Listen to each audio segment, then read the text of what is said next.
Yung naku, nagsalita na si Marcoleta. Oh, Marcoleta, matanong ko, nagsalita na ba si kasi pasensya na po kasi baka hindi ko lang alam, baka hindi ko na-research. Nagsalita na kaya ito si Marcoleta patungkol doon sa stand ng Iglesia ni Cristo na siya po ay na ang Iglesia ni Cristo ay hindi sumusuporta sa PI. Alam naman natin, congressman to si Marcoleta. At sinabi niya, kung involved talaga dito si Tambaloslos, dapat hihingi niya na mag-resign si Tambaloslos. Eh, ang dami na pong ebidensyang nilabas patungkol dito sa PI na involved po si Tambaloslos diyan sa PI na yan. Marcoleta, tanong ko lang po, nananawagan na po ba kayo na mag-resign si Tambaloslos? Eh, tanong lang po yun. Eh, pakilinaw po. Yung inyo pong simbahan, kung hindi po ako nagkakamali, Iglesia ni Cristo po daw ito si Marcoleta, di ba? Yan po ang aking pagkakadinig. Eh, ang inyo pong simbahan ay lantarang sinabi na sa kanilang channel, sa publiko, na hindi daw sila nakasuporta sa PI. Sa katunayan po, kontra sila. Ayaw nila sa PI. Eh, alam naman natin, bossing mo si Tambaloslos, alam naman natin, siyempre, speaker yun eh. Di ba?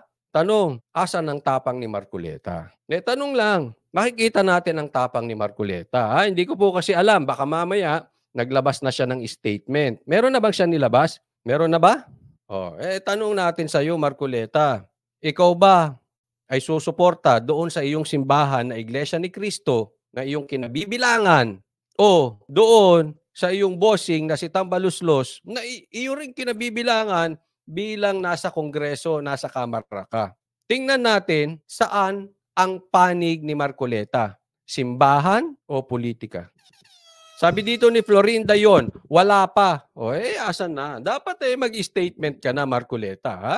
Patungkol dyan. Kasi believe kami sa tapang mo sa statement na ito.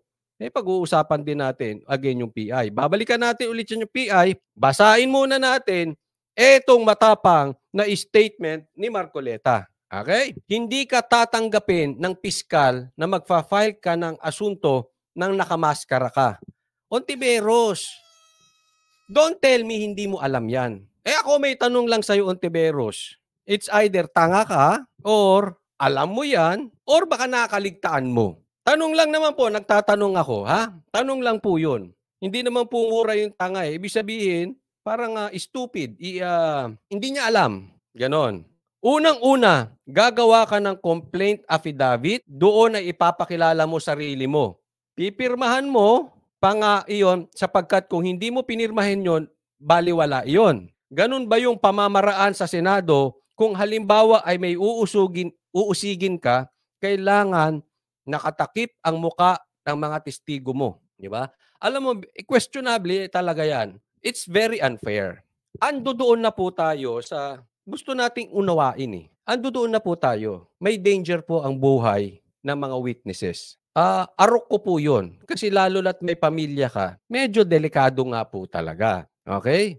Kaya nga, kailangan din fair tayo. Paano naman yung inaakusahan? Di ba? Hindi naman po pwedeng akusa ka ng akusa, nakatakip ang mukha mo. Malay ba natin kung sino yun? Malay nyo ba kung ako yung nandoon, nagsasalita?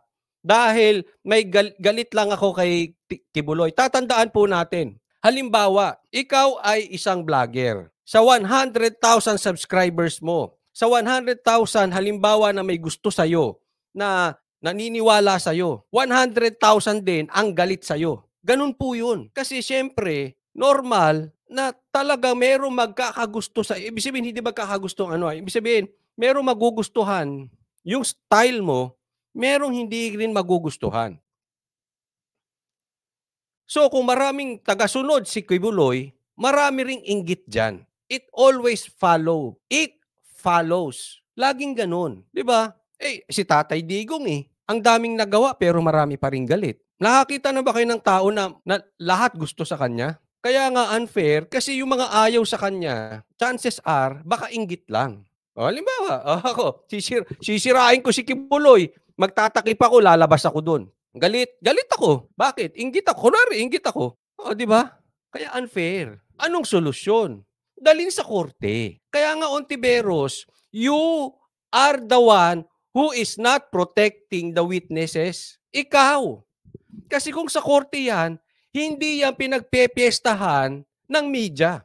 Hindi yan pinagpepiestahan ng vloggers. Hindi yan pinagpepiestahan ng mga senador. Hindi yan pinagpepiestahan ng mga politiko. Hindi yan pinagpepiestahan ng mga gustong siraan ang mga Duterte. Simple lang naman yun, Ontiveros eh. Ako naniniwala hindi ka tanga. So I know that you know that. Kasi kung hindi mo alam yan, tanga ka. Pero ako, paniwala ko hindi ka tanga. Alam mo yan. Sa husgado, hindi gagawing karnabal yan. Sa Senado, kita nyo, ano nangyari? Circus. Intentionally or unintentionally, normal may camera eh. Saan ka ba nakatira, Ontiveros? Nakasayad ba yung paa mo? I mean, that's reality. Pag may camera, pag-uusapan yan. Pambihira yung Tito Vic and Joey nga. Hindi na sila nawala ng pag-uusapan. Hanggang ngayon, pinipiga pa rin si Tito Vic and Joey. Kulang na lang, i-discuss nila anong almusal ni Tito, anong ginawa ng ipis doon sa bahay ni Vic Soto. Ganon. Sabi tuloy ni Adsel, ako naniniwala ko, taka si Ontiveros, Sir Coach. Hindi. Ako mas naniniwala ko hindi. Sa tingin ko sinasadyang kaligtaan 'yan para ipahiya si Kibuloy. 'Di ba? Sa korte 'yan. Ano 'yan? Nakatago 'yan. Walang camera doon. Kaya nga ang punto rito, hindi ka nakakatulong sa totoo, Ontiveros. Wala kang naitutulong diyan sa mga witnesses. Kung 'yan talaga ay nagawan ng kababalaghan ni Kibuloy, hindi ka nakakatulong. Panira ka. Lalo mong nilalayo sa hustisya yung mga biktima na yan. Kita mo, ngayon nagiging circus sila. Pinag-uusapan. Ikaw ba, Ontiveros, gusto mo may pupunta sa Senado at magwi-witness sa'yo at ididiin ka halimbawa sa PhilHealth, nakatakip ang muka. Type mo yun. Sasabihin, tinakot mo siya kaya ayaw niya maging testigo sa PhilHealth. Di ba? Hindi ka tanga. Alam ko yun, hindi ka tanga. Don't act like one. Sabi tuloy ni Boss Jazz, si Ontiveros, crush niya si Pastor, pinagnanasaan. Hindi, pero ngayon ko lang nakitaan na mukha pa lang bata si Kibuloy. Kasi 70 plus na pala yan, 70. Oo, mukhang bata. Paano mo masasabi ngayon, tuloy tayo, na yung mga taong iyon, nagsasabi ng totoo sa'yo? Pangalan lang nga nila, mga identity nila, ayaw nilang sabihin. May problema tayo dyan. Ontiveros, can you please make a sacrifice? Kung ako sa'yo, isakripisyo mo na yung pagiging epal mo, yung pangarap mo siguro na maging standard bearer ng dilaw, isakripisyo mo yung pamumulitika, pasa mo na sa korte. Ulitin ko hindi ko po pinagtatanggol si Kibuloy. Kung talagang may kasalanan siya, ako gugustuhin ko maparusahan siya. Kung wala, dapat hindi siya maparusahan. Ang pinagtatanggol ko dito, alam nyo kung ano? Due process. Patas na hustisya. Hindi po magkakaroon ng patas na hustisya sa Senado. Kahit anong mangyari dyan, papahiya ka dyan. Especially, yung kanyang paratang sa kanya ay patungkol sa sex trafficking, pangmomolestya. Nakakahiya po talaga yan. Alam po natin yan. Kaya nga dapat yan sa korte. Due process pinaglalaban natin dito. And I will stand with that. Yan din ang pinaglalaban ko kay Bantag. Yan din ang sinasabi natin kay Tevez. Patas na hustisya. Ako po, seryoso po ako dyan. Halimbawa, ang gagawan ng injustice, halimbawa ay si Aimee. Kahit ayoko kay Aimee, papanig ako kay Aimee. Not because gusto ko siya. Papanig ako sa kanya para matanggap niya ang due process at hahayaan ko ang korte ang humusga sa kanya.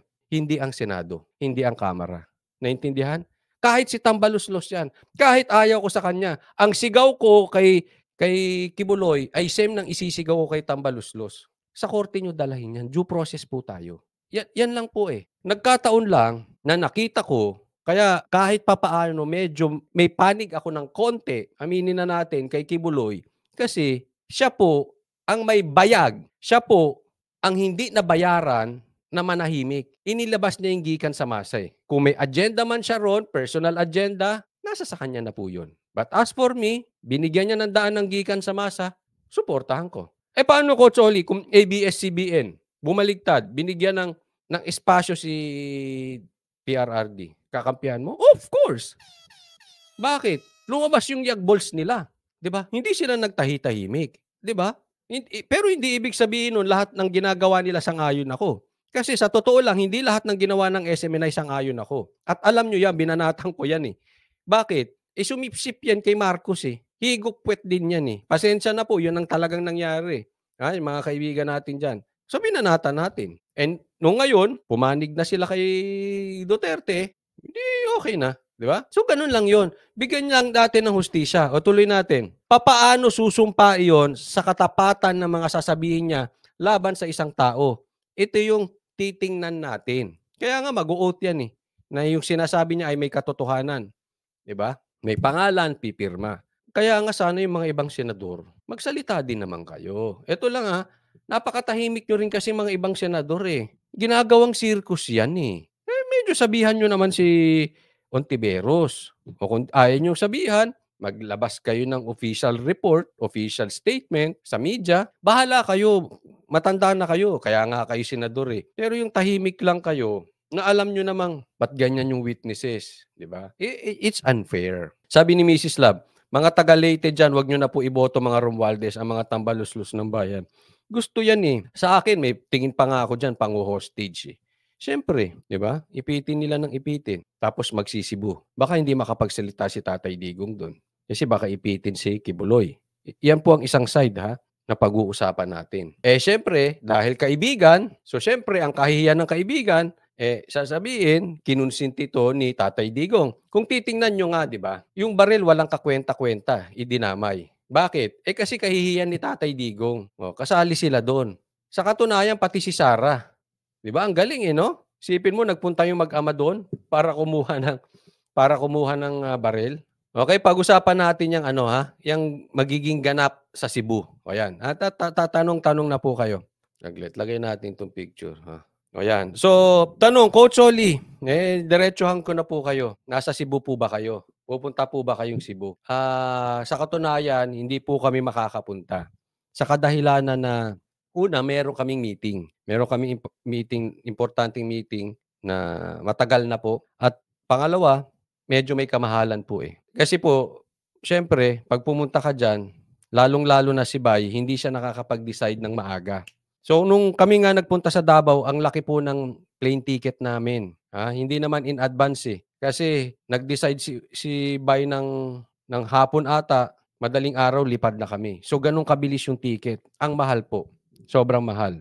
Hindi naman yun nga, gaya ng sabi ko, marami siyang ginagawa.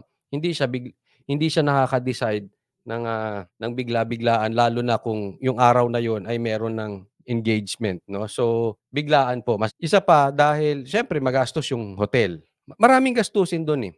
Yung hotel, sa katunayan medyo nakatipid pa nga ako nun, eh, kasi nung nandodoon ako, si Dada order ng order, Boss Dada. No order ng order parang ano nga, eh, akala ko nga bibitayin na kami dun. Isipin mo sa laki ni Dada, hindi niya maubos yung pagkain ng mga ino-order niya. Wala po kaming naubos na pagkain, wala. Ang dami niyang ino-order. Yung pala, bandang huli, tapos hindi niya ako pinagbabayad, siya ang nagbabayad. Tapos sabi niya huli, "Hayaan mo na, birthday ko naman." Eh, yun pala kaya oo, kaya pala parang nalulod kami sa pagkain. So, medyo nakatipid pa ako ro'n. Talagang malaking gastos dun yung eroplano. So, medyo may kagastusan. Hindi po ako nagrereklamo kasi sa totoo, proud po kami dun. Bakit po kamo? Sa DDS, organic. Wala pong totoo po 'yan. Sabihin nila lahat ng sasabihin nila, wala po talagang bayad-bayad diyan. Alam po 'yan ng mga kasamahan namin, walang bayad diyan, sariling gastusin 'yan. Kukuha ka sa ano mo, sariling bulsa mo ikaw at, lahat hindi naman po namin ugali na manghihingi sa sponsor o manghihingi sa inyo na suportahan kami. So, siyempre I don't know, sa kanila may mga gastusin sila dahil ako kasi medyo malaki ang gastusin ko. Napasabay lang dahil kailangan ko po talagang kailangan kong bumili ng baril. Maikwento ko lang, kailangan kong bumili ng baril at ang presyo po ng baril kasama po lisensya, sa daming babayaran, kapresyo po siya ng laptop ng Apple, yung Pro, ayan, Mac Pro laptop. 14 inches, hindi yung 13 inches, 15 inches. Yun po ang presyo nun. 'Pag sinama-sama mo lahat pati lisensya, may kamahalan. Tapos may in-order pa akong isa. So, medyo siyempre medyo yung safety namin dahil alam niyo naman nakatanggap ng hindi magandang, banta si Banatbay. Eh, siyempre kahit wala po akong banta, bilang kapatid at bilang parte ng Banateros, mag-iingat-ingat din. So, siyempre kailangan ko para sa kotse, kailangan ko sa bahay, kailangan ko yung maliit puwede kong dalhin, 'no. Eh, importante dun yung lisensya kasi hindi naman po pupuwedeng magdadala ka ng walang lisensya. Mahal din po ang lisensya, ha. At ang baril po legal at hindi po kami binigyan ni Kibuloy. Hindi po rin kami binigyan ni Tatay Digong. Actually, may resibo po kami at kami mismo nagpunta roon sa tindahan sa mall, okey? Kinuha po namin yon, hindi na kinuha, binili namin yon sa mall. Gamit ang aming sariling pera, hindi binigay sa amin sa bundok, hindi binigay sa Glory Mountain, ha. So, yun lang naman sa'kin. Sa kanila hindi ko alam kung anong mga gastusin nila, but sa akin, eh, yun ang, mabigat po yun, mabigat, ha. Pero priority yun, eh. Sabi nga, kasama sa trabaho, eh, para hindi ka laylo bumakbak, eh. Sabi dito, "Kung wala ka naman inagrabyadong tao, di mo kailangan ng baril. Kung talagang oras mo, tanggapin na natin." Eh, kayo kung papaniwalaan niyo 'yan, bahala kayo sa kanya, ah, 'yan yung mga ano, eh. Ayun. So, gano'n po at saka marami naman po sila do'n. Marami po 'yan, iikot po 'yan, eh. Ikot 'yan. So, ngayon yung ibang vloggers naman do'n, ayan suportahan namin. Suportahan na lang natin sila, tutal ando'n naman sila, eh. At ite-televise po ito sa SMNI. So, pag-uusapan natin baka i-live din namin ito sa SMNI. Naka-live po 'yan, ha. So, better kasi nag-try akong kumuha do'n, eh, nandodoon ako 'di ba sa Davao. 'Pag kumukuha ka, medyo malabo pa rin kahit papaano. Pero nabalitaan namin ngayon yung SMNI ila-live. Sabay-sabay natin panoorin 'yun and susuportahan natin si Tatay Digong. Marami pa pong kasunod 'yan at andun po si Tatay Digong. So siguro kung sa susunod na punta namin, kung wala si Tatay Digong, kami naman ang nandodoon, 'di ba? Total andun naman si Tatay Digong. At 'yun ang balita natin. Okay? Pag-usapan na natin. 'Yun ang balita. Ita-type ko rito, ha, kasi ang sabi ng mga tanso at mga jukebox vloggers at sa mga ensimada vloggers. Eto, ha, tingnan nyo. Tingnan natin ang tapang ni Tatay Digong. Kung yung mga binanggit niya sa Davao, babanggitin niya rin sa Cebu. Ulitin ko, ha. Ita-type ko na rin dito. Sa tingin nyo, lagay natin sa poll. Sa tingin nyo, ang speech ni Tatay Diggs ay kasing tapang tulad sa Davao. Yan po kasi ang sinasabi.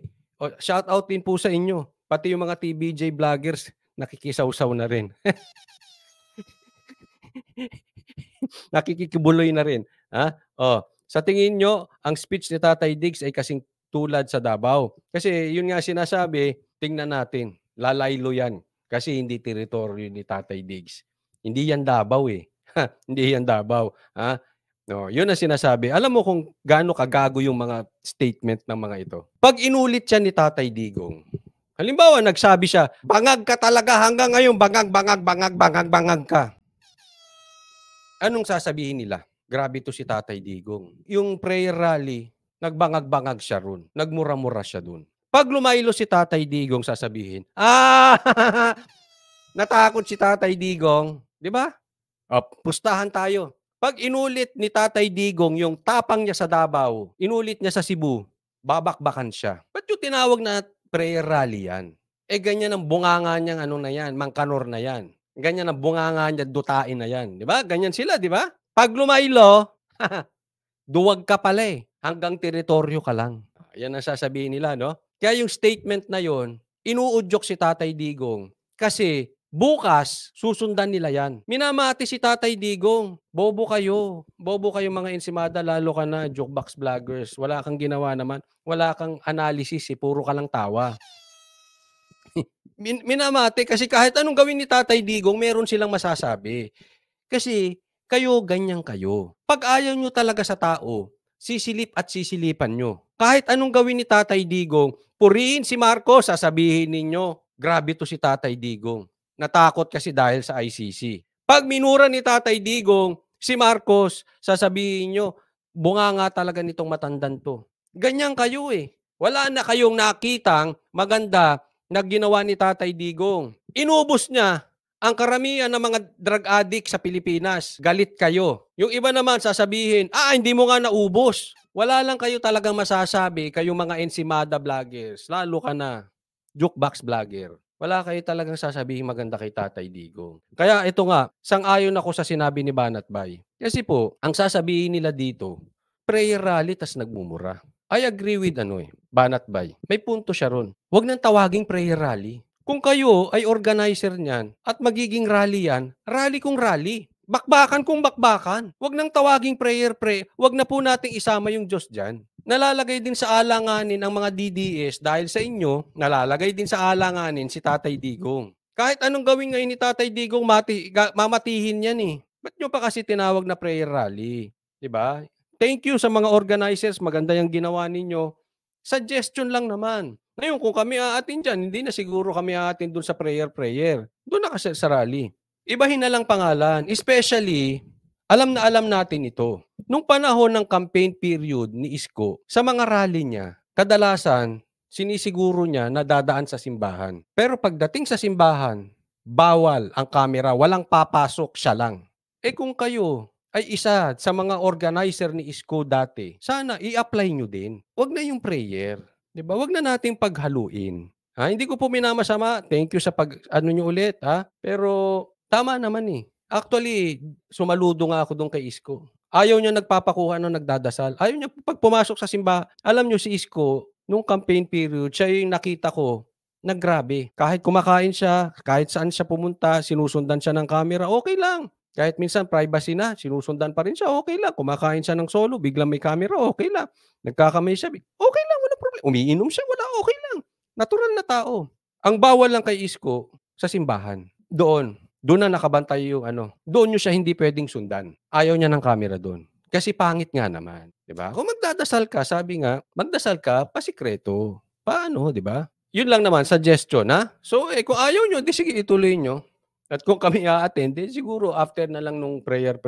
Kasi babakbakan na naman 'yan, eh. At may punto, may punto do'n yung mga do'n ko nakitaan ng punto yung mga ensimada vloggers. Kasi siyempre nga naman, malalagay sa alanganin yung rally. Tama ito sinabi rito, rally for a cause. O kung ano na lang, Cebu is not for sale. Diretso. Ano bang purpose? Dahil sa PI. Ba't hindi ba natin madiretso? Yun lang naman, eh. Di ba? Punta sa Davao. Davao is not for sale.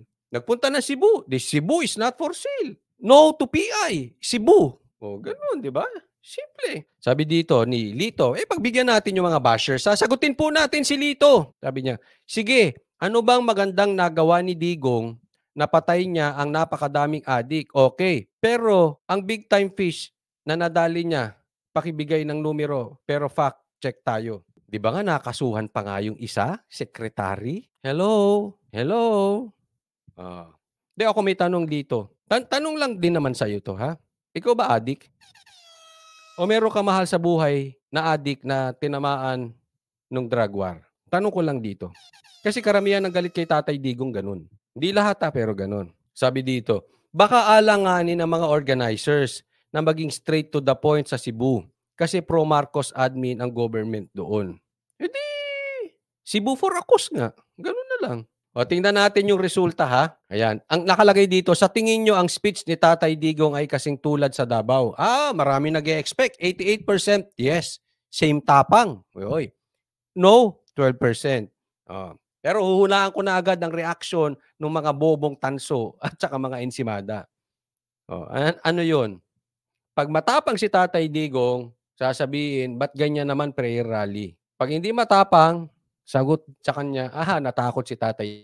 So wala siyang pupuntahan. Etong next question natin, So 88%, Eto next question, sagutin natin.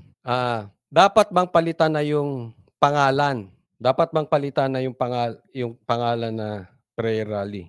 Kasi gusto ko marinig din yung side ninyo, Kasi po sa Banateros, we encourage yung nag-iisip. Hindi po kami bumubuo ng kulto na kahit anong sabihin namin, payag kayo. So, yan po ang aming training na dapat ang bawat Pilipino nagre-research, nag-iisip. Dapat bang palitan na palitan pangalan na prayer rally. O yes or no? Sabi ni Alisa Cabildo, adik yan. Baka nga kaya galit eh. Sabi dito, basta adik ka, galit ka kay Tatay Digong. Pero kung pamilya mo iisipin mo, mamahalin mo si Digong. Correct. Tama, Jersey Boys Mix Vlogs. Ayan ha. Tingnan natin. Ngayon, kung may nanonood na organizer, makamalay natin, tingnan nyo rin. Tingnan nyo yung result. Kasi baka naman po, mas ikakabuti ng DDS kung hindi prayer. Baka lang naman. So, tingnan natin yung resulta. Ha? Ito, next na pag-uusapan natin habang sumasagot po kayo. Sabi ni Banat Bay, ay lulutang na po doon si Pastor Kibuloy or ang kanyang simbahan. Alam naman po natin, maraming miyembro ang Kingdom of Jesus, yung kanilang simbahan. Okay, so anong mangyayari kung sakaling lumutang siya doon? Huhulihin ba si Pastor Pete? Ay, Pastor, si Pastor, pangalan kasi ng pastor namin, Pastor Kibuloy. Huhulihin kasi Kibuloy. Una, hindi pa siya pwedeng hulihin kasi wala namang warrant of arrest. Meron lang subpoena. So pag hindi siya dumating sa hearing, doon pwede nang ipahuli si Kibuloy. Pero siyempre, pag lumabas doon si Kibuloy, mamataan na siya.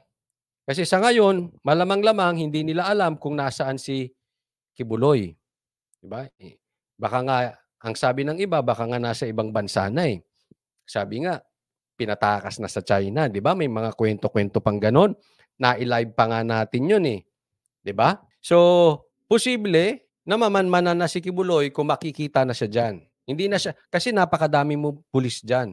At malamang-lamang 'yan ay ititimbre na 'yan, no? Lumutang na siya at kasunod nito ay baka siya ay mahuli na kung sakaling hindi siya sisipot sa Senado. Pero baka sumipot siya kasi nga ang balita din natin, magla-live ang SMNI. So syempre gusto nilang makover kung sisipot. So there's a great probability, there's a big chance na sumipot siya dahil naghahanda ang SMNI. So siguro, this is it. Kung talagang iipitin at iipitin ng SMNI, siguro sa isip nila, sige na, patay kung patay. Delikado man ang buhay niya, lalabas siya. Gaya nga ng sabi ninyo, pro-admin pa nga ang Cebu. Kung totoo sinasabi ni Kibuloy, at lumutang siya, yan ang prinsipyo dyan. Patay na kung patay. Pati SMNI, papatayin dyan kung magsasalita sila ng mabigat. Pero sa akin, eto ang gusto kong tingnan nyo. Si Aimee kaya sa tingin nyo pupunta? Ayan, sa tingin nyo ba si Aimee pupunta? Kasi pumunta po siya sa Davao eh. At maraming nagsasabi, pupunta raw siya sa Cebu. Hindi pa natin alam kung siya ay pupunta o hindi. Pero sa aking tingin, kung siya man ay pupunta, panahon na para mag-speech si Aimee doon. Nang makita natin kung talaga ba si Aimee ay puro lang dakdak.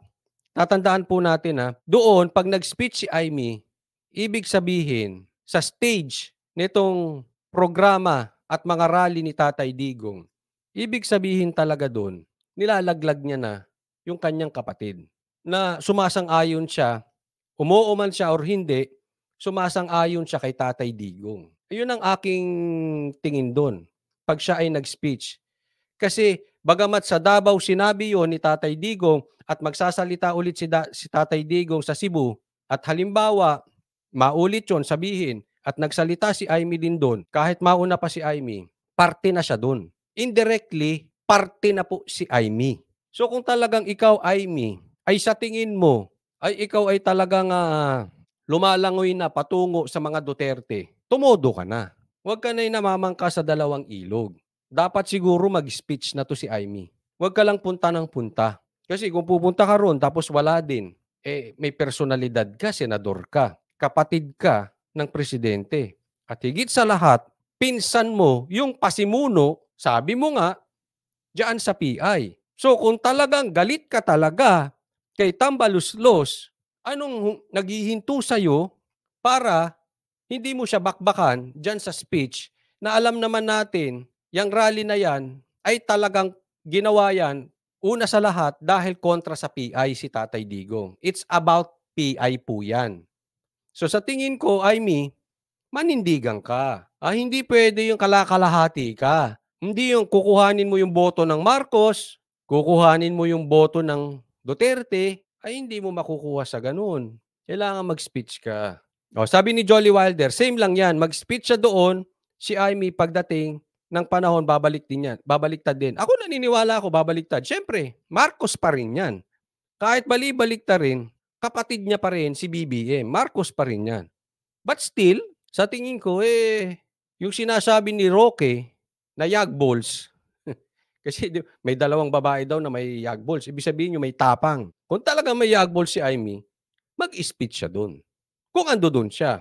Sabi ni Alexa G, para sa akin Coach Oli, pumunta man si Amy o sumama sa mga Duterte, hindi na rin siya dapat pagkatiwalaan ng mga Pinoy dahil Marcos pa din siya. Correct! Exactly. Yan ang aking stand. Budol pa rin yan. Marcos pa din yan si Amy. Huwag po natin kakalimutan. Ang punto lang natin, ba't pa siya punta ng punta ron? Kung hindi rin naman siya mag-i-speech, ano yun? Para kang namamangka eh. Parang namamangka sa dalawang ilog. Parang dalawa syota. Hindi pwede ganun, Amy. No, sabi ni Arnold Villarreas, alam kasi ni Amy na malakas pa rin ang Duterte kaya ayaw niya magpahalata. Exactly. O puntahan natin tong ano O, dapat ba palitan pangalan ng prayer rally? Sabi yes, 67%, no, 33%. So ibig sabihin yung no, 33% gusto nila tuloy pa rin. Tawagin natin prayer rally pa rin. Pagpunta sa Manila prayer rally. Pagpunta sa Baguio, Baguio prayer rally. Pag pumunta sa saan bang lugar? Negros prayer rally. So ganon. Yung 33% ganon ang tingin. So puro prayer rally. Yung 67% naman, wag nang gamitin yung prayer rally. Ayan na. Sabi ni Maria Teresa de Jesus, if no prayers happen tomorrow, palitan na lang nila. Alam nyo kasi ang dating sa akin, it's so dilaw. So dilaw. Di ba yan ang style ng dilaw? Sila yung nagpauso niyan eh. Yung may madre sa tangke, tapos nakadilaw sila, pupunta sa simbahan, luluhod, magdadasal, may misa si Cardinal Sin. Di ba? That is so dilaw. Ewan ko lang. Kaya nga nagpaano ako sa inyo eh. Nagpa-poll eh. No? I mean, hindi ko naman sinasabing ako lang ang tama. Kaya nga, kuha ko rin yung inyong side. Datingan lang sa akin, dilaw eh. Baka mamaya, di ba? Susunod niya, mag-aaya na tayo ng simba. Tapos, naka-green tayo lahat. Tapos, may camera, nakaluhod tayo. Di ba? Medyo hindi ko kursanada yung ganun. Yun, maganda yun. People's voice na lang. Kasi, yung PI po is people's initiative eh. Maswak pa siguro to, people's voice. At yes, kaya tinawag na prayer rally means it is a peaceful rally.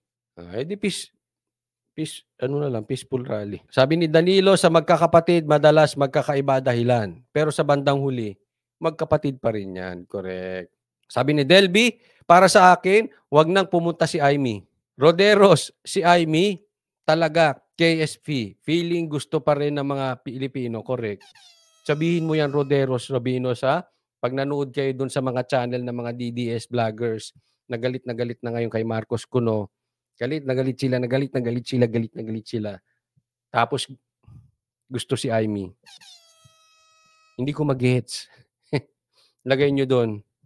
Suportahan ba si Amy? Sabi ni John Hensley, panggulo si Amy Marcos. Lilet Tagono, yes, better people's voice. Belen, panggap na yan ni Amy. I agree with you. Yan. Sabi, Yerick Hunt, hindi ako naniniwala si Amy ay kakampi ng Duterte. Traidor yan, spy yan ni Marcos. In my opinion. Hindi naman siguro spy. But in my opinion, kapatid pa rin yan. Marcos Eroho, Nona, maski si Amy, puro lang ngawa, walang gawa si Amy. Birada 888, exactly po. Sabi niya, wag na magtiwala to any Marcos, nakakadala na. Alam ko naman kasi marami kayong pinapanood na vloggers, di ba? Hindi ba kayo nagtataka dun sa iba?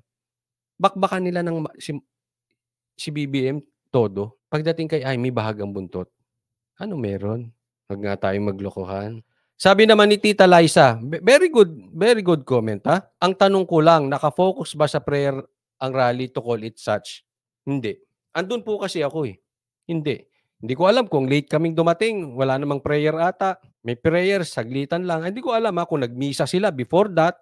Pero talaga ang na-focus, di ba? Nakita nyo naman. Hanggang ngayon, anong pinag-uusapan? Yung speech ni Tatay Digong.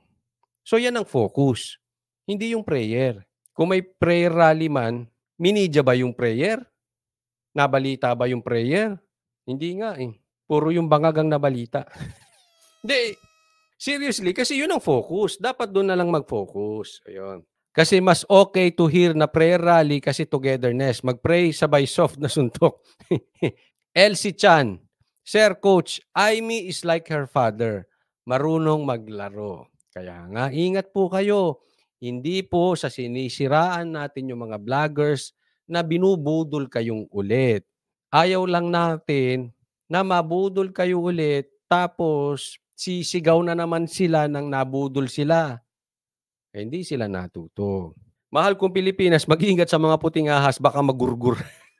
Ano ba 'yan? Ba't ako, ako naniniwala ako dun sa itim na itlog ni Banat Bay. Nakita ko na yun, eh. Hindi, oo, nakita ko na yun, yun, Jeme Pasyente sa pool. Sa pool, sakto. Sana wag nang gamitin ng prayer word, it is a blasphemy. Oo. Hindi, meron, eh, merong bagong source si Banat Bay.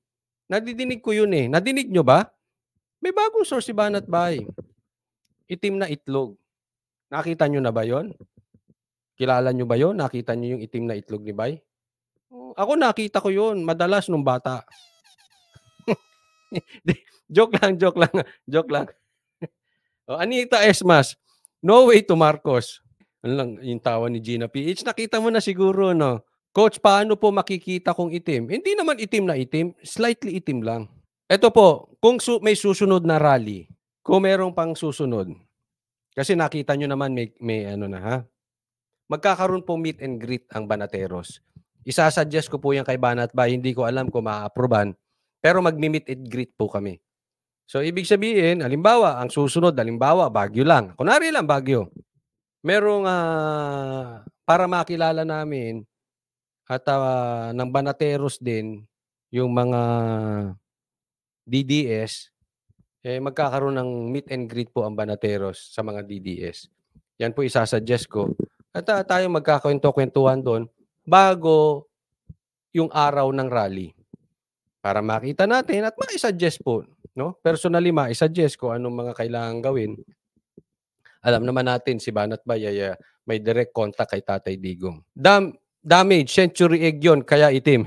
Ayan, lagay natin, sa tingin ninyo, oh, 'yan, dapat ba palitan ang pangalan ng prayer rally? 62% yes, 38% no. Oh, lagay natin. Next question, tingin niyo pupunta si Kibuloy bukas? Sagot po tayo, ha. Puwede rin kayo magtanong at kung kaya naman natin sasagutin natin. Ano ba 'to, ba't ayaw sa tingin niyo pupunta ba si Pacquiao bukas? Si Pastor Kibuloy bukas? Isa pa 'yan, hindi siya pinayagan mag-Zoom. Nabalitaan niyo, sabi kasi ni June Hensley, Zoom okey. Baka posible mag-Zoom siya bukas. Pero alam niyo hindi siya pinayagan sa Senado. Gusto talaga personal. Grabe, tinebes na talaga si Kibuloy. Sabi ni Elsie Chan, "I think sir coach hindi po." Ayan, sagot po tayo, may poll po tayo. Oh, looks like na very risky kay Pastor Kibuloy na umattend bukas. Sa'kin no coach, okey lang para safe siya. Meron po kasing balita 'no, at hindi natin alam kung ito nga ay, nabalitaan ko lang po kasi. Hindi daw siya pinayagan mag-Zoom sa Senate. Parang napakadiktador na talaga dito 'no? 'Pag iba pinapayagang mag-Zoom, si Kibuloy hindi.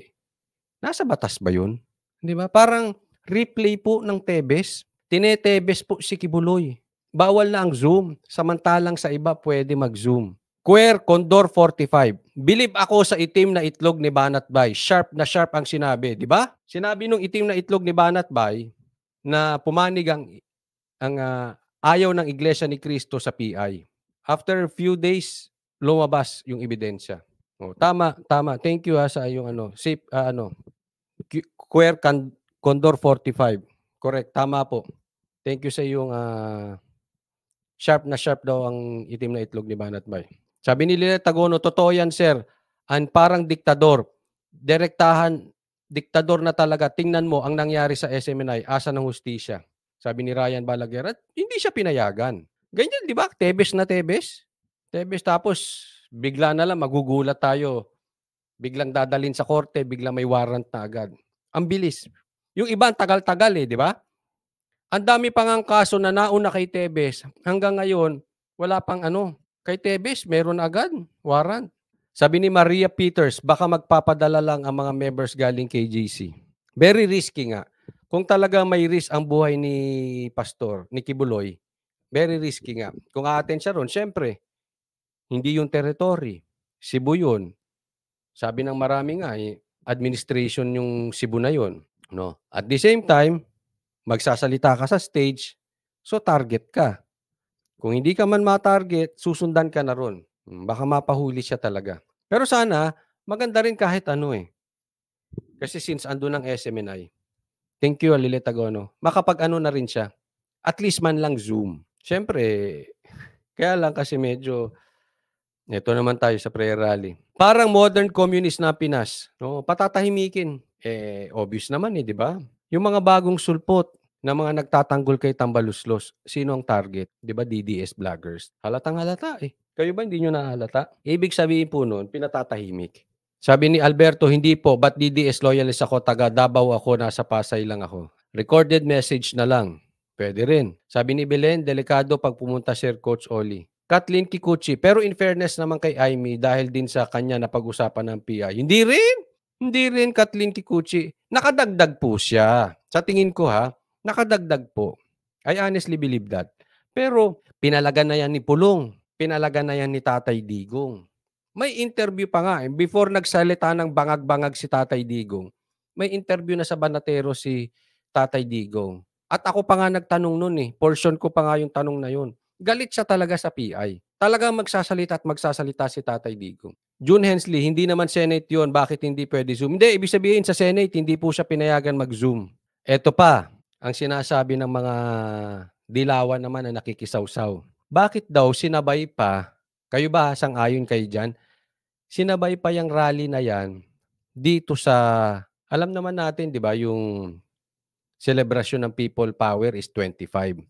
Bakit sinabay pa sa rally nung mga maka-Aquino, mga dilawan? Yan ang mga litanya nila eh. Di ba? Para daw nananadya.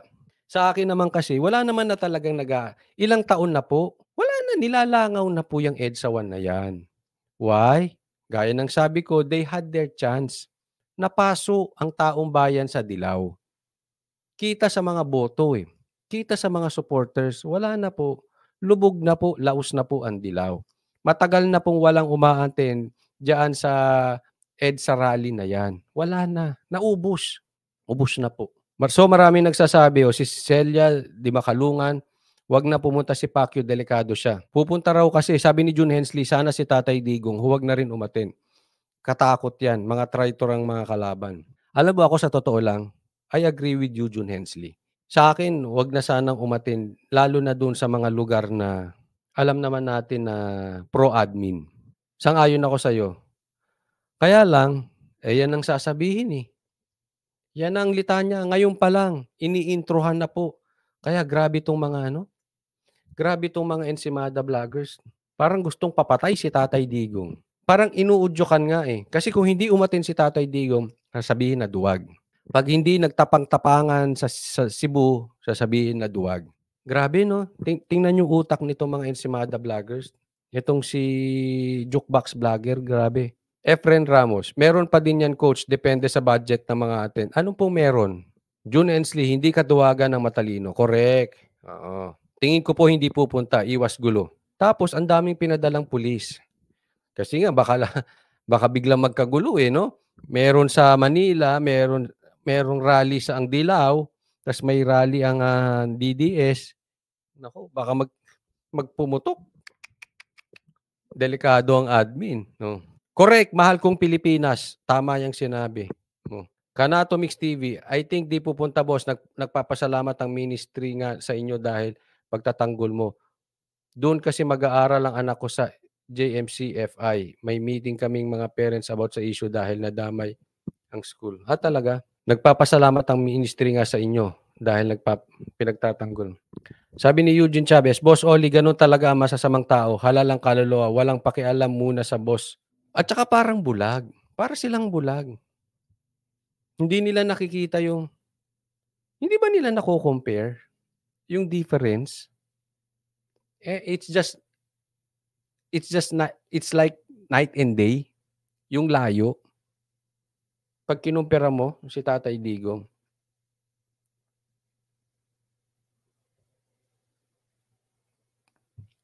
Front pamaong, malaking gulo kung itutumba nila si Tatay Digong kaya i ingat din ang mga hayop na mga tambaluslos. Hindi nila I don't think naman itutumba nila si Tatay Digong. Posibleng magkaroon ng gulo pero hindi itutumba. Kasi magwawala ang taong bayan 'pag itinumba si Tatay Digong. Katapusan na nila yon, that's for sure 'pag tinumba.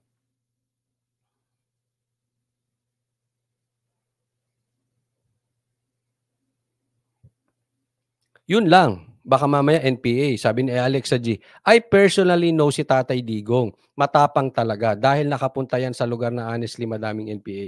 Correct. Pero alam mo may punto ka diyan Alexa G. Kasi itong mga rebelde, itong mga makakaliwa, yung iba nga ata nasa Congress pa, eh. Itong makakaliwa na 'to baka sumawsaw, 'di ba? Dahil alam natin ang talagang number one apelyido na pulitiko na galit sa mga makakaliwa ay ang apelyidong Duterte. Baka mamaya sumawsaw sila diyan, banatan si Tatay Digong, tapos kunwari ang bumanat diyan ay admin. I don't think babanatan 'to ng ano, eh, ng kalaban sa pulitika si Tatay Diggs. Hindi naman sa gano'n ang tingin ko, malabo. Babanatan siya, sisiraan siya, puputikan siya, pababahuin siya. Pero yung babanatan dahil patutumbahin, I don't think gagawin nila. That is so stupid. Yun ang nakakatakot lang 'pag kayo mga makakaliwa ang gumawa. Dahil alam nila merong ibang mapapagbintangan. Doon delikado. Mm. Jolly Wilder, ilang beses na sinabi ni Tatay Diggs hindi siya takot mamatay para sa Pilipinas. Tama naman 'yan, Jolly Wilder, eh. Actually, ang isang tao hindi ka dapat takot mamatay. Dapat, pero dapat nag-iingat din. Sabi nga, nasa Diyos ang awa, nasa tao ang gawa. 'Di ba? Kaya nga yung may nag-comment kanina dito na, "Hindi kailangan ng baril." Hindi po. Binigyan tayo ng utak ng Diyos para mag-isip. Binigyan tayo ng kamay, ng mata para protektahan ang ating sarili. Hindi ibig ko sabihin kasi kanina sabi 'di ba dini-discuss natin about baril. Sabi, hindi niyo kailangan ng baril kasi yan yung litanya nung isang nag-message." 'Di ba? Hindi po gano'n. Kung oras mo na. Diyan ako naaasar sa mga salitang ganyan kung hindi. Binigyan tayo ng Diyos ng kakayanan at yang kakayanan na yan ay may kasamang responsibilidad. Kaya ka binigyan ng kamay para gamitin mo. Binigyan ka ng mata, gamitin mo. Hindi yung, "Ay, kung patay, patay, papatakbo ko 300 km/h." Tanga ka. Dapat nag-iisip ka, dapat pinoprotektahan mo sarili mo. Hindi ako maghe-helmet." Kasi kung oras ko na. Eh, talagang oras mo 'yan kasi tanga ka, 'di ba? 'Yun po lang ang ibig sabihin natin. Dapat sa atin din ang pag-iingat. Hindi po puwedeng basta-basta ka na lang. Hindi puwedeng gano'n. Hmm. Eh, saan pa binigyan ka ng utak ng Diyos. Dapat tinanggal na lang niya utak mo. O 'di kung patay, patay. O mahal kong Pilipinas, hindi ako naniniwala na kapag oras mo na. Oo, nakadepende 'yan sa 'di sana, tanong ko doon, sa naniniwalang kung oras mo na, nilalak niyo pinto niyo sa bahay? Hmm, 'yun na lang, eh. Sa tanong kong 'yun, kung ikaw naglalak ka ng pinto sa bahay mo, ibig sabihin naniniwala ka na dapat proteksyonan mo sarili mo. Hmm, kasi meron ba namang ano I agree, Roderos Robinos, malakas pa rin ang intelligence at security ni Tatay Digong. Hindi yan gagalaw kung delikado ang sitwasyon. I agree.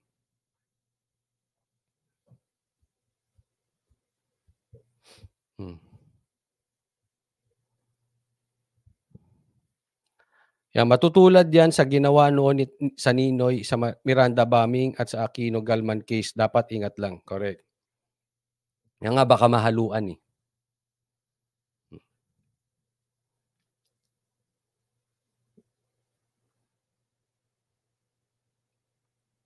Diyan pasyente.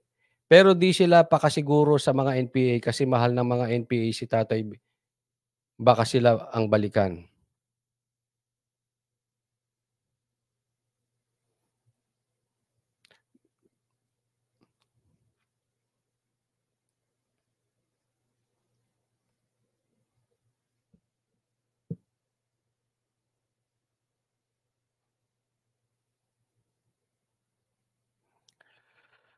Sabi ni The Ghost, eto magandang tanong 'to, mas maganda 'to sinabi ni The Ghost. "Coach, tama ba ito? Kasi kung pupunta si Willie at mamimigay ng pera at jacket, kasi yun naman talaga lagi ang eksena, dapat ba naunahin muna siya bago yung mga speech para di maputol yung momentum ng rally, tama 'di ba?" Kasi po, eto naman ay, sa aking pagkakaalam at eto po talaga ang standard na nangyayari po 'no, sa form of entertainment, ganito po 'yan.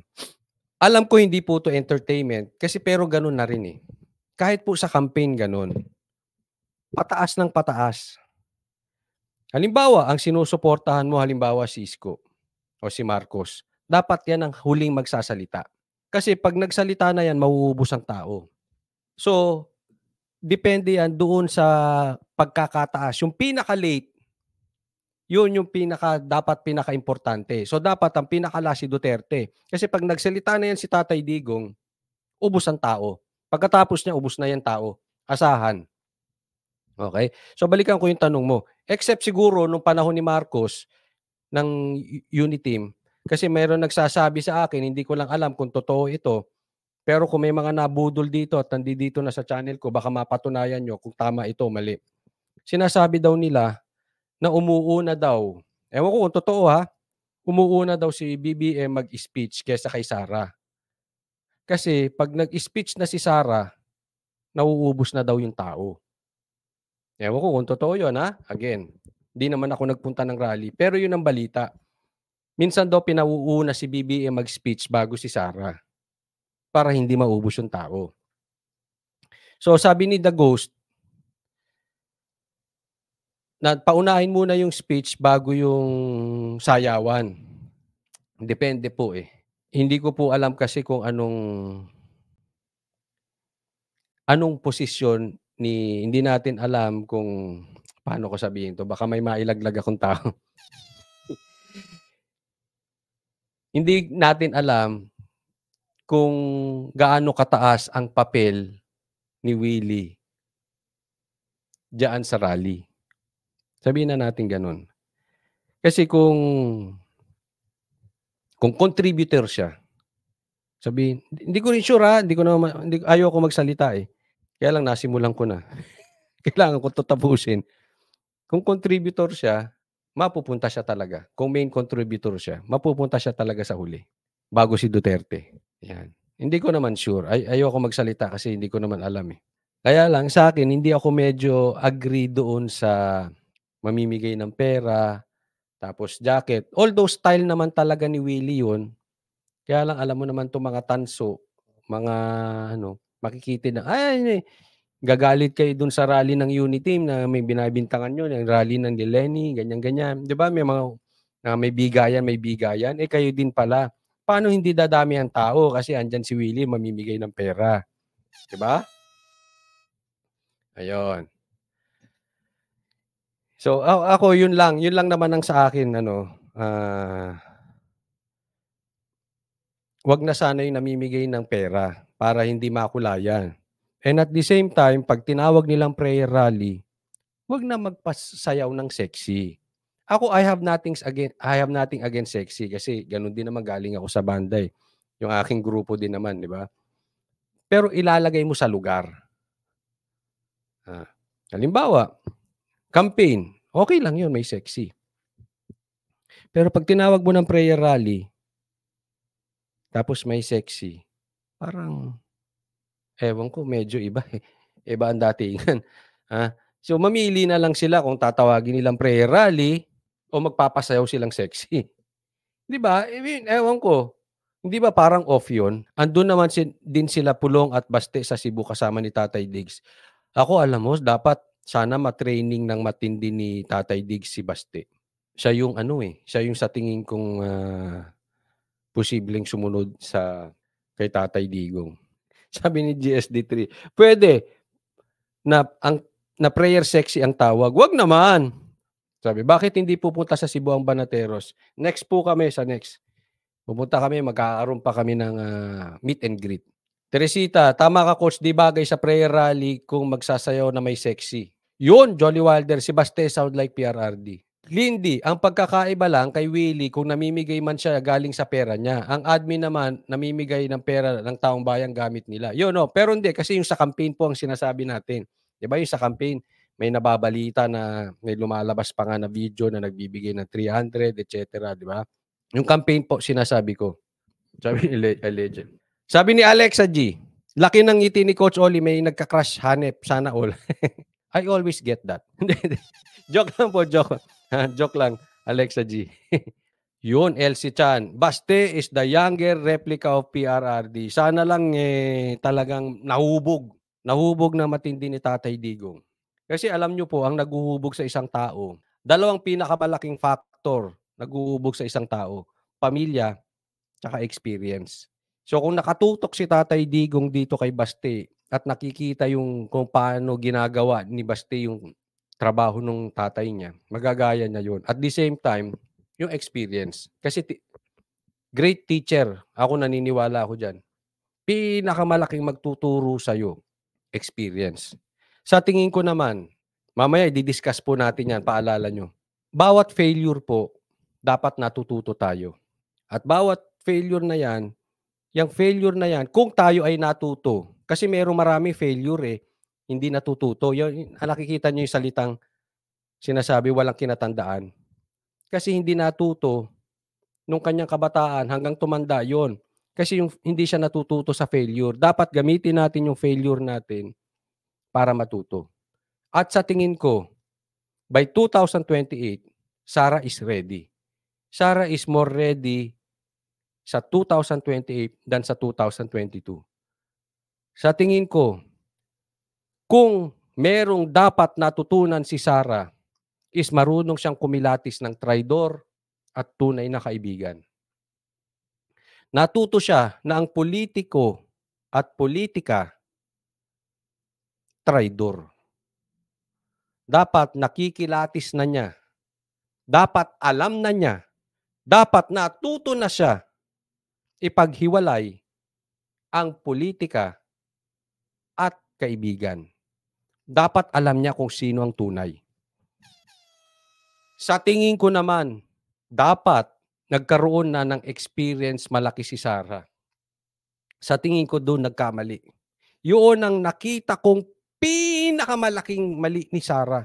Yes, matapang siya. Yes, magandang loob siya. Yes, nagsisilbi siya parang si Tatay Digong. Kaya lang, sa tingin ko si Tatay Digong marunong bumasa ng traidor at totoo. Si Sara, sa tingin ko, hindi. Kaya nga siya na-traidor Kaya nga nagugulat siya ngayon And I really hope by 2028, ready na si Sara. Alam na niya kumilatis ng traidor. Jolly Wilder, si Basti na lang ang mag-run for next president, sana lang. Yan, babantayan ko yan si Basti. I agree with you, Marlon. Coach Marcos, no more for national position. God bless us all. Correct. Coach Oli, Arnold Villarreal, tiwala pa rin ako sa mga Duterte kahit negrosan ako. Marami po Marami sa buong bansa naman, maraming gusto kay Tatay Digong. Super Hero Pogi, ready na si Inday BP Sara. Yun. Naturuan na yan. Naturuan na ng experience si Sara. Paano kumilatis ng Hinog na yan si Inday siguro ang ibig niya sabihin. Inday Boss Alberto sabi niya. Coach Oli, support pa rin tayo sa... Ay, syempre Arnold Villarreal. Banateros pa. Nako. Ang Banateros hindi iniwan si Tatay Digong. Nung sinabi niya merong nag-Coca-Cola sa jet plane, naniwala kami. Yung iba iniwan si Tatay Diggs. Pero ang Banateros andun pa rin. Yun. I like your your comment, Diona Villarin. I agree. Sarah seems a bit too nice. She doesn't know how to distance herself from Aimee. Can't trust the sister. Agree with you, Diona Villarin. Kaya lang, baka naman kasi maaga pa. Baka pagdating ng 2028, lalabas na ang tunay na kulay ni Aimee. Baka naman dumistansya na rin si Sarah. Antayin natin. Malayo pa naman kasi ang 2028 eh. Pero I agree with you. She's a bit too nice. She's a bit playing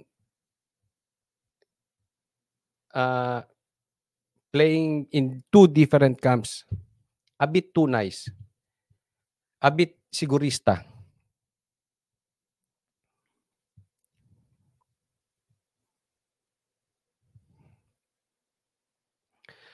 Feeling ko, pwede na ba si Baste? I don't know. Kasi hindi ko alam ko ilang taon na talaga si Baste. Feeling ko, gugulatin nila ang mga tao. Ang tatakbo talaga sa susunod si Mayor Baste. Ayaw lang nila sabihin ng maaga kasi puputaktahin ng mga tambaluslo. Sisiraan yung tao. Sana. I really like Baste. Sana. Ako sana. Nagdilang atapang babae. Sana. I like Baste. 39 pa si Baste. Sa 2028, 40 ang legal age. Hindi pa pwede. Hindi pa pwede si Baste sa 2028. O ano ba? Pwede na si Baste sa 41 na. 41 na ba siya? O 39?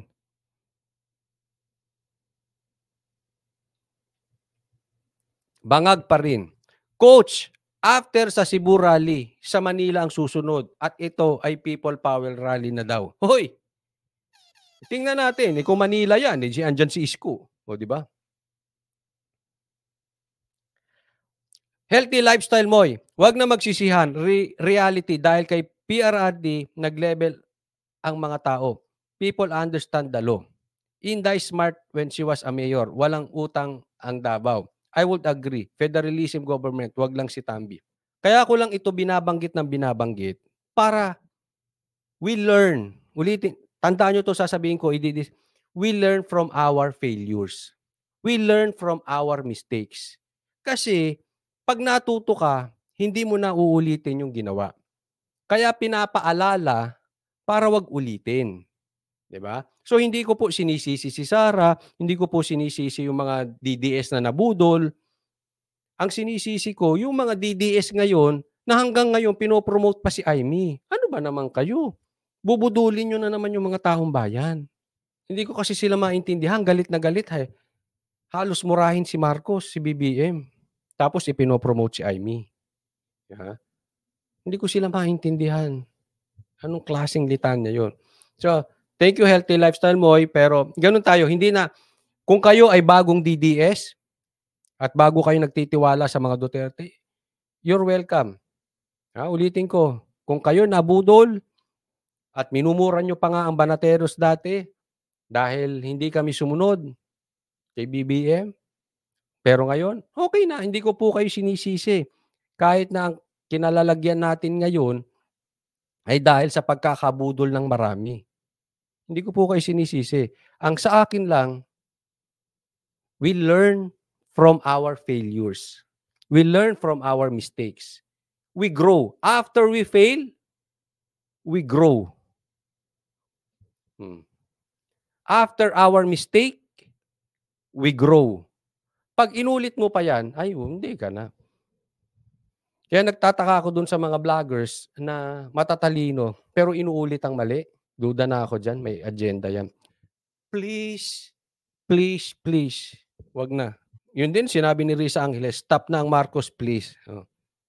Cherry, no more Marcos. Yan ang sinasabi. And Romualdez, nakakasawa na, no. Maribik, no more Marcos, please. Magpapabudol pa ba tayo muli? Good evening. Alam mo kasi ito yan, no. Dapat, sa akin, tinatanaw din nila ng utang na loob yung kay Sarah. Kasi dapat alam nila na kung tumuloy si Sarah, hindi mananalo si Marcos. Mas mataas nga ang boto ni Sarah kay Marcos eh. Kung tutuusin, sa survey lang, mas mataas pa talaga si Sarah. nung siya'y tatakbo pang presidente. So, alam 'yan na there is no chance mananalo si BBM. Even yung mga red, even yung mga DDS na pumunta sa kabilang kampo, alam 'yan. So, sana lang tinanaw ng utang na loob.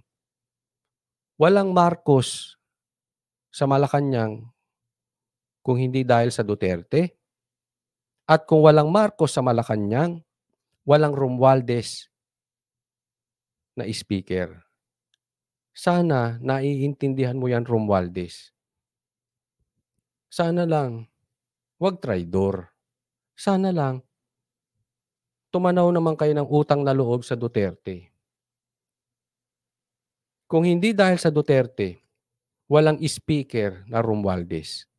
Guaranteed 'yan, guaranteed.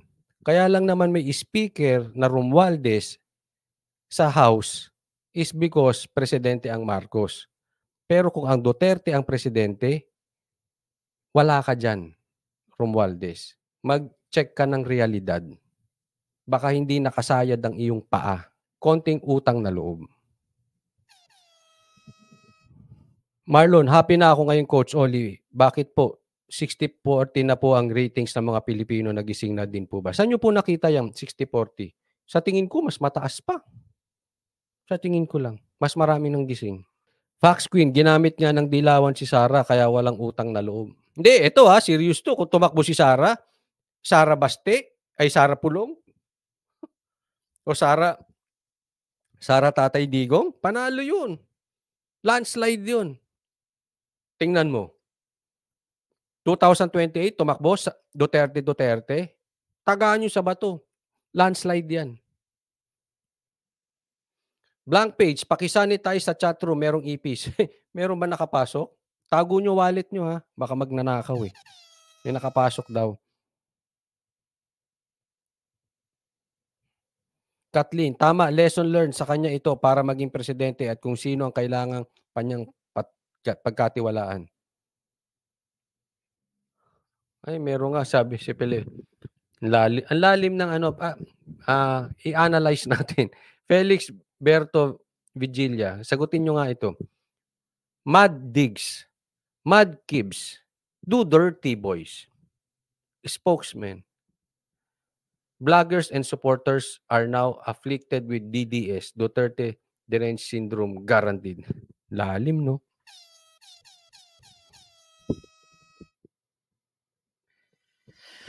Ang lalim. Alam mo, kaya kung kukuha kayo ng trolls, sabihin ko lang sa inyo, hindi ko po kayo pinagbibintangan kung kumukuha kayo ng PR people. Pero kung kukuha kayo ng trolls o PR people, mga vloggers nyo, kumuha naman kayo ng may mga utak. Kuha naman kayo ng utak. Alam mo, kaya ang lakas ng DDS din, bukod sa organic ang kanilang mga vloggers, hindi bayad. Gumagastos pa nga eh. Totoo po yan. Hindi bayad ang mga vloggers ng Duterte. Organic, and at the same time, meron to eh. Meron. Hindi ako yung ibang mga vloggers. Kita nyo naman, hindi ko na sila isa-isahin. Manlayo eh. Tingnan mo yung mga kinukuha nilang vlog. Tingnan mo yung mga vloggers na nagtatanggol kay Tamba. Ano ba ito? Mga clown. Hindi ko alam kung political vloggers or what eh.